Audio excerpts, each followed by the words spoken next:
afternoon and welcome to today's webinar. My name is Jenny Stone and I'm the HR Director and Partner with HR Shield, and I will be your facilitator for our webinar today. Topic of our webinar is the performance review and the question as to review or not to review. If you're thinking you may want to get rid of the performance review, you are not alone.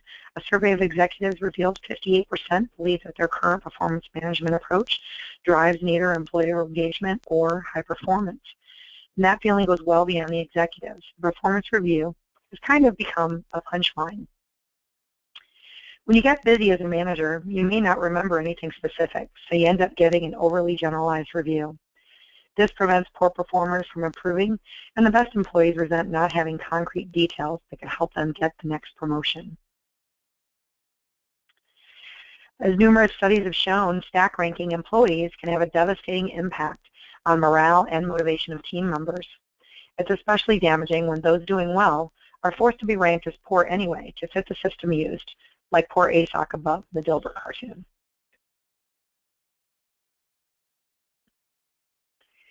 Many managers end up basing an annual review on what they can remember from the last couple of weeks or months.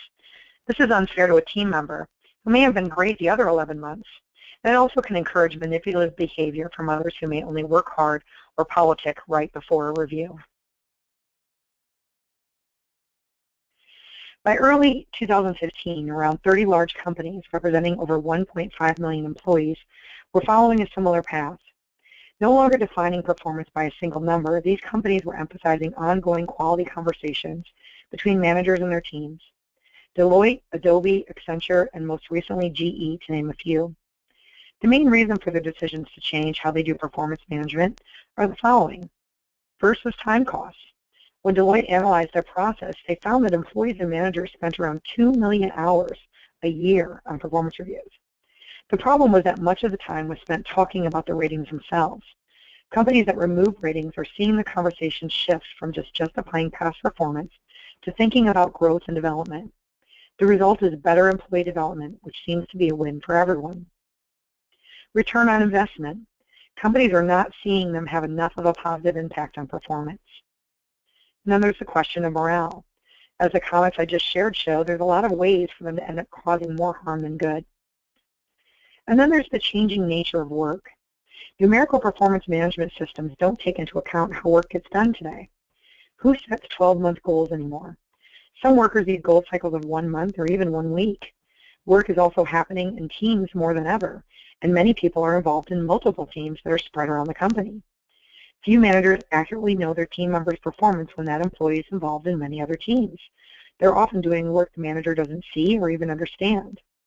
In short, standard performance reviews delivered once a year are just not relevant to the ways we work anymore. And then there's the need for better collaboration. Studying companies that have made the change, we're actually seeing a clear trend. Conventional rating systems inhibit collaboration, making a business less customer-focused and agile.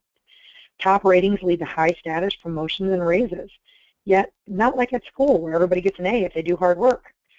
With a forced curve, a manager with a hardworking team of 10 people may only be allowed to give 1 or 2 of them a top rating, and as a result, people directly compete with each other for those rewards, which hurts collaboration. As our forthcoming research shows, when Microsoft removed its ratings, employee collaboration skyrocketed. There's need to attract and keep talent. Companies also remove ratings to get managers to talk to employees about their development more than once or twice a year. We've all heard the buzzwords about millennials and what it's going to mean as they continue to drive our workforce and join our workforce. And they, in particular, crave learning and career growth. Of the 30 companies studied, one preliminary finding that jumped out was after the company removed the ratings, managers talk to their team significantly more often about performance, 3 or 4 times a year instead of only once. More frequent communication, of course, helps with employee engagement, development, and fairer pay, as managers have a better understanding of what their employees are doing. There's the need to develop people faster. By removing ratings, early indications show that companies appear to be developing people faster across the board. It's happening because of more frequent dialogue, which also tends to be more honest and open, and neither party has to worry about justifying a rating at the end of the year. Companies who have replaced ratings tend to be more anxious about it before it happens and then more enthusiastic afterwards. Their employees are happy, which encourages more engagement and better performance. And it should be no surprise that treating an employee like a human being and not a number is a better approach. Yet it's taken bold companies to lead the way and show us that life's better on the other side. Only time will tell how long that trend will truly last, but we suspect that we're on the beginning of something really big. And given that they're viewed as a detriment to all that's involved, it's left to these companies to do something bold and different. And that's why they've concluded, they want to eliminate them entirely. However, if you're going to get rid of the performance review, you have to make sure that you have a viable alternative. If a conversation once or twice a year doesn't work to improve performance, then talking significantly more frequently about performance is logically the best alternative. It makes feedback more timely, prevents a big buildup to a single stressful discussion that requires so much more effort. Through their own introspection, the companies blazing the trail in this trend have arrived to very similar conclusions as to what they're doing instead. Adobe, quote, in their place, Adobe instituted check-ins, ongoing discussions between managers and employees, set expectations, offer feedback on performance, and recognize strong work, unquote. Deloitte has their design calls for every team member to check in with each team member once a week, team leader to check in with each team member once a week. The brief conversations that it allows leaders to set expectations for the upcoming week, review priorities, comment on recent work, and provide a course of correction, coaching, or important new information. That said, team leaders have many demands on their time. So Deloitte actually recognized and learned that the best way to ensure frequency is to have the check-ins initiated by the team member, not the team leader. Because the team member has, more often than not, has an eager need for guidance and attention. And by reaching out to the team leader for it, they get it more often. And then GE, rather than informal once-a-year review, managers and their direct reports hold regular informal touch points where they set or update priorities that are based on customer needs. Development is forward-looking and ongoing. Managers coach rather than critique, and suggestions can come from anyone within the employee's network. So how are they doing it? Their focus is on the employee and his or her own role. They no longer try to rank employees against one another or compare performance to other employees. They're also providing feedback more often. Rather than a single review once a year, the new systems tend to provide feedback more often at the end of each major project or every quarter, for example. And a little bit later, we'll talk about what Deloitte has done by implementing weekly check-ins with team leaders to help fuel performance. Deloitte has actually come up with a performance review, a weekly performance review that requires less time to complete, and they're only using 4 questions, 2 of which only require yes or no answers. But moving from focusing on the past to focusing on the future is really important. Rather than reviewing an entire year's performance at one go, these shorter, more frequent reviews are designed to help employees move forward with their careers rather than look back at past accomplishments or failures. It also takes some of the subjectivity out of the process. One major problem with standard performance reviews is that the reviewer's assessment of an employee's skills says more about the reviewer than the employee. To combat this, Deloitte actually changed the questions to ask what a manager would do with a person, promote them, incentivize them, etc., rather than what they think of that person. There's also a shift from a focus on the employee management to a focus on fueling employee performance. More frequent check-ins and reviews mean that a manager has more opportunities to steer an employee toward his or her best performance. And there's a shift from trying to be simplest view to be the richest view.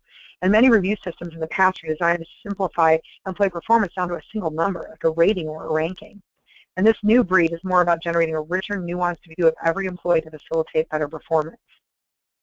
The research bears this approach out as being more effective at actively generating higher employee performance, because people are no longer dwelling on what happened in the past, but instead they're focusing on how they can improve the future.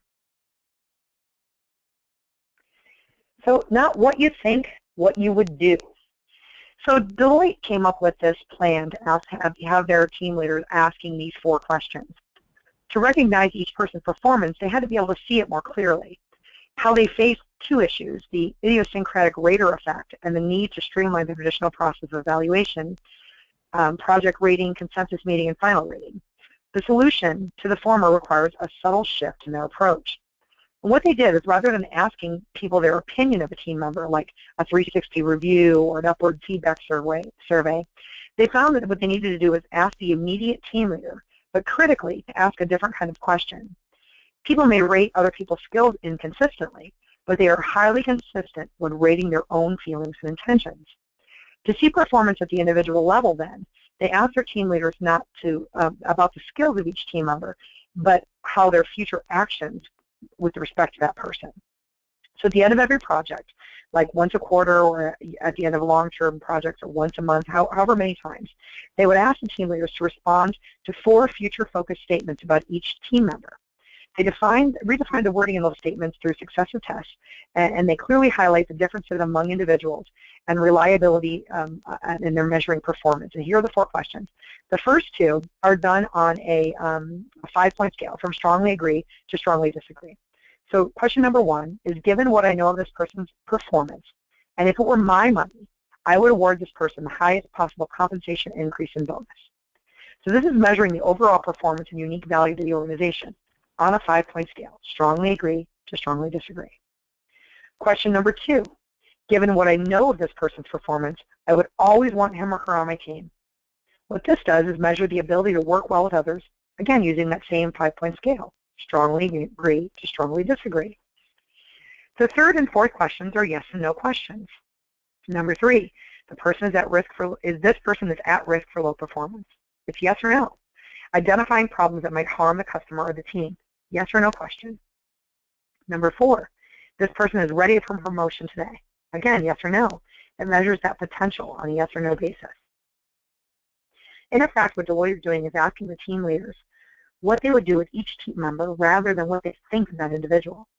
When you aggregate those data points over a year, weighting each accordingly to the duration of the given project, it produces a rich stream of information for leaders' discussions on what they in turn will do, whether it's a question of succession planning, development path, or performance pattern analysis.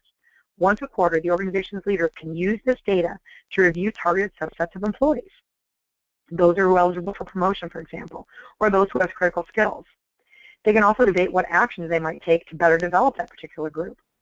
In this aggregation of simple but powerful data points, they see the possibility of shifting those 2 million hours of annual investment from talking about the ratings to talking about the people, from ascertaining the facts of performance to considering what they would do in response to those facts.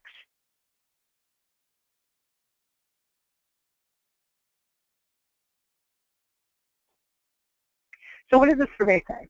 Deloitte hasn't reported any specific numerical ROI, but they've said that the feedback they're getting already from their employees is that they're ecstatic about the process. GE was able to, quote, drive a 5-fold productivity increase in the past 12 months, end quote, and source a number of very profitable ideas for improvement inside and outside of the organization from these conversations that they've had. Adobe saved, quote, approximately 80,000 hours of managers' time in the annual review process, end quote, and saw a 30% reduction in voluntary employee turnover. So you're looking at this. You want to get rid of the performance review process. You want to change your direction and your function. But the bottom line is considering the importance of the feedback. Your employees need it. Performance evaluation processes are vital for your company. Done well, they reward certain behaviors and acknowledge business successes. They also provide developmental guidance, ensuring that people feel that they're growing and learning in their role. Good programs make employees feel valued and retained, and there's no better way to build a positive company culture than on the foundation of transparency and respectful acknowledgement of performance. So, if your annual performance evaluation is tied to compensation and incentives, you need to consider how you're going to make those decisions if you completely do away with your current process. Professionals at all levels are used to a process that recognizes quality performance and rewards consistent behavior. Whether you use performance evaluations or not, leaders have to ensure that there's something else in place before eliminating their company's current process for reward recognition. While performance discussions have become more frequent, the secret of all these companies is compensation and promotion discussions that have continued to be held on an annual or biannual basis. It makes sense because no company wants to evaluate compensation on a constant basis. So they're doing these checkpoints, these one-on-ones, having these conversations throughout the year on a regular basis, but still keeping that annual evaluation of compensation in place every year. The key is that managers now have a set of ongoing discussions to help inform those decisions. Leveraging notes from their check-ins and their one-on-ones throughout the year, they can now separate performance and compensation discussions so that team members are not distracted in the performance review by whether or not they're getting the raise that they wanted. And then, of course, it's important to make sure that your new way is an improvement. Most companies view the annual performance process with cynicism. But most of the issues with the typical performance process are with the final ranking that the individuals receive, not the evaluation itself. People feel that however hard they strive or push themselves during the year, they're still going to be ranked as meeting expectations, and it takes the wind out of them. A lack of transparency is another cause of cynicism with many performance evaluations. It creates a feeling there's some mysterious back room where the real decisions are being made, and some criteria not related to real performance that tips in favor in some people and not for others. And poor reviews without clear communication in the process literally chase people out the door. Be very cautious on how yours is structured and delivered. So in closing, I think this quote says a lot about this new trend and where we're headed with performance reviews, is that the most innovative teams are evolving every day, not once a year, and it's important to be a part of that cycle and a part of that performance review process. I did want to share a couple of references where I found a lot of this information in regard to Deloitte and Adobe. Harvard Business Review did a fantastic article called Reinvesting Performance Management, and that was from the April 2015 issue, and it focuses on Deloitte. And the Washington Post also did a great article called What If You Could Replace Performance Evaluations with 4 Simple Questions, again focusing on Deloitte. If you have any questions about your performance review process, or you're interested in learning more about this new trending topic, certainly reach out to me at jenny@hr-shield.com. Again, that's Jenny, Jenni, at hr-shield.com. Thank you very much for your time today. We appreciate it very much, and you have a wonderful afternoon. Thank you.